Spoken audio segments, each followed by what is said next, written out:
నందమూరి కుటుంబంలో తీవ్ర విషాదం చోటు చేసుకుంది. మాజీ ముఖ్యమంత్రి దివంగత నందమూరి తారక రామారావు కుమారుడు జయకృష్ణ సతీమణి నందమూరి పద్మజ కన్నుమూశారు. కొంతకాలంగా అనారోగ్యంతో బాధపడుతున్నారామె. మంగళవారం తెల్లవారుజామున ఆమె తుది శ్వాస విడిచారు. పద్మజ శ్వాస తీసుకోవడంలో చాలా ఇబ్బంది పడ్డారు. తెల్లవారుజామున హాస్పిటల్కి తీసుకువెళ్లారు కుటుంబ సభ్యులు. అక్కడ ట్రీట్మెంట్ పొందుతూ కన్నుమూశారు. నందమూరి పద్మజ దగ్గుబాటి వెంకటేశ్వరరావుకు స్వయాన సోదరి. నందమూరి పద్మజ మరణం పట్ల పలువురు ప్రముఖులు, రాజకీయ నేతలు, నందమూరి కుటుంబ సభ్యులు, అభిమానులు సంతాపాన్ని వ్యక్తం చేస్తున్నారు. నందమూరి పద్మజ మరణంపై ఏపీ ముఖ్యమంత్రి చంద్రబాబు నాయుడు కూడా స్పందించారు. బావుమరిది నందమూరి జయకృష్ణ సతీమణి దగ్గుబాటి వెంకటేశ్వరరావు సోదరి పద్మజ మరణించారని తెలిసి చాలా బాధ కలిగింది. దిగ్భ్రాంతికి లోనయ్యాను. ఈ ఘటన మా కుటుంబంలో విషాదాన్ని నింపింది. పద్మజ ఆత్మకు శాంతిని చేకూర్చాలని భగవంతుణ్ణి ప్రార్థిస్తున్నానంటూ ట్వీట్ చేశారు. ఇక మామయ్య నందమూరి జయకృష్ణ గారి సతీమణి పద్మజ అత్త కన్నుమూశారనే వార్త తీవ్ర ఆవేదనకు గురిచేసింది.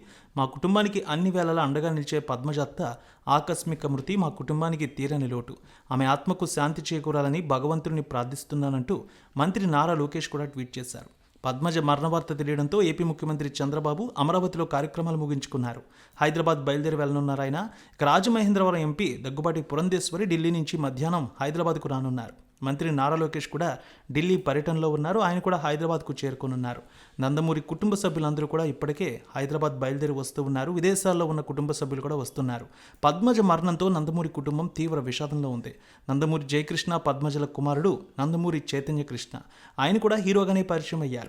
సీనియర్ నటి రాధిక రాడాన్ మీడియా నిర్మించిన దమ్ అనే మూవీలో హీరోగా చేశారు. అలాగే ఆయన లేటెస్ట్గా బ్రీత్ అనే సినిమాలో కూడా ఇటీవల అలరించారు. హీరోగా నటించారు ఆ సినిమాలో కూడా. ఈ సినిమా కూడా కొంతమేర ఆకట్టుకుంది. నందమూరి బాలయ్య కూడా ఈ సినిమా ప్రమోషన్ చేశారు. ఎన్టీఆర్ పెద్ద కోడలు జయకృష్ణ భార్య చైతన్య కృష్ణ తల్లి శ్రీమతి పద్మజ 73 ఏళ్ల వయసులో మరణించారు. ఈ వార్త చాలా బాధాకరమంటూ ఎన్టీఆర్ కుటుంబ సభ్యులతో పాటు నందమూరి అభిమానులు కూడా సంతాపాన్ని తెలియజేస్తూ ఉన్నారు. కొంతకాలంగా ఆమె అనారోగ్యంతో బాధపడుతున్నారు. శ్వాస తీసుకోవడంలో ఇబ్బంది రావడంతోనే తెల్లవారుజామున హాస్పిటల్లో చేర్పించారు.